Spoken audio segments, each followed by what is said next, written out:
ہمیں بھی سوچنا چاہیے کہ کیا ہمارا معاشرہ اتنا بھانج ہو گیا ہے کہ ہمیں کوئی صالح افراد ہی نصیب نہیں ہوتے کہ ہم اوپر ان مناصب پر بھیجنے کے لیے جو ہے وہ ان کو ووٹ دیں، ان کو منتخب کریں۔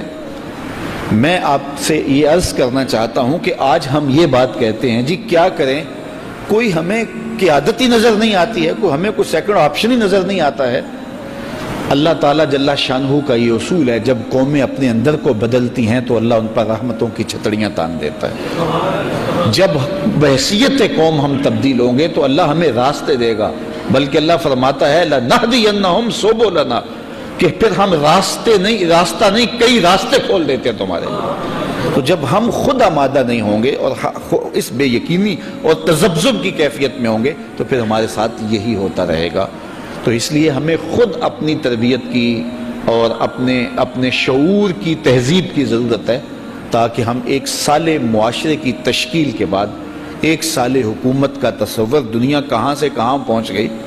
ہمارے بعد جو لوگ آزاد ہوئے تھے، وہ اقبال نے کہا نا ہمالہ کے چشمے ابلنے لگے اور گراں خواب چینی سنبھلنے لگے، کہ وہ جو خواب میں سوئے ہوئے چینی تھے وہ سنبھلنے لگے اور ہمالہ کے چشمے ابلنے رہے۔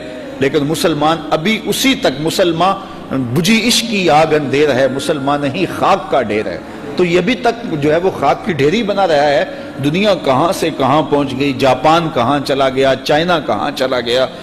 دنیا کے اندر جو ہے وہ جھونپڑیوں میں رہنے والے آج جو ہے وہ اقتصادی ترقیوں میں چھلانگے لگا کے آگے بڑھ رہے ہیں، لیکن ہم وہاں کے وہاں 70 سال سے میں نوچا جا رہا ہے، میں توڑا جا رہا ہے۔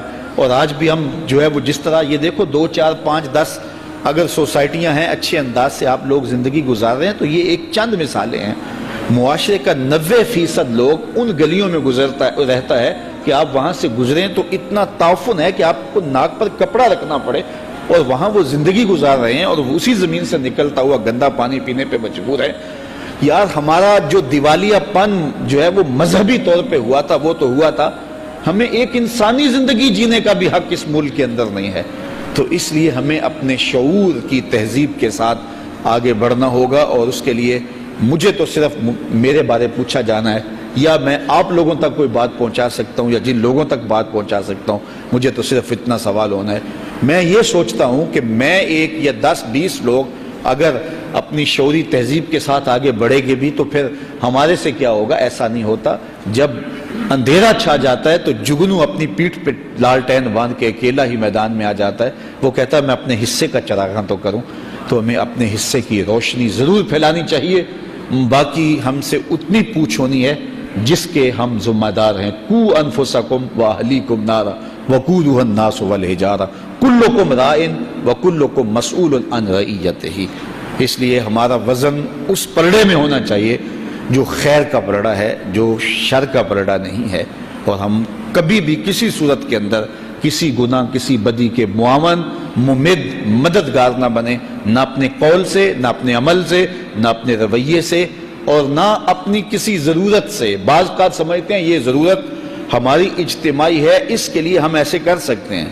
وہ الیکشن کا زمانہ آتا ہے تو میں دیکھتا ہوں بینر لگے ہوئے ہوتے ہیں کہ گیس دو ووٹ لو، بعض آبادیوں میں لگے ہوتے ہیں، بعض جگہ پہ گلی بنا دو ووٹ لو۔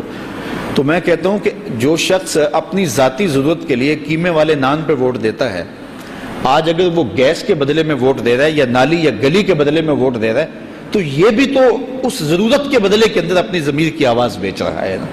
تو میاں گیس کے بدلے میں اور جو ہے وہ گلی اور نالی کے بدلے میں ووٹ دینا، جب قوموں کے یہ اجتماعی بات کر رہا ہوں، جو چند پیسوں ٹگوں کے عوض اپنا سب کچھ بیچتے ہیں، میں ان کی بات نہیں کر رہا، وہ تو معاشرے کی تل چھٹے گرے ہوئے لوگ ہیں، لیکن یہ سمجھتے ہیں یہ کوئی ہم اجتماعی کام کر رہے ہیں۔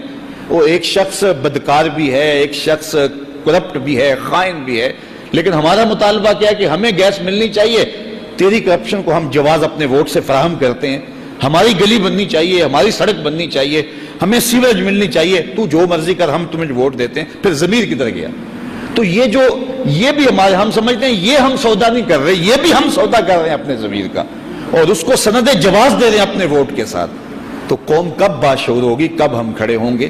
اس لیے یہ وقت اب آنا چاہیے۔ اب تو ہماری ناموس پہ، ہماری آبرو پہ، ہماری عزتوں پہ، حتیٰ کہ حضور نبی رحمت صلی اللہ علیہ وآلہ وسلم کی آبرو اور ختم نبوت پر ڈاکہ زنی کی وارداتیں ہوئی ہیں، تو میرا خیال ہے اگر اب بھی ہم آنکھیں نہیں کھولیں گے تو پھر تقدیر کا قاضی ہمیں کبھی معاف نہیں کرے گا۔ وآخر دعوانا الحمدللہ۔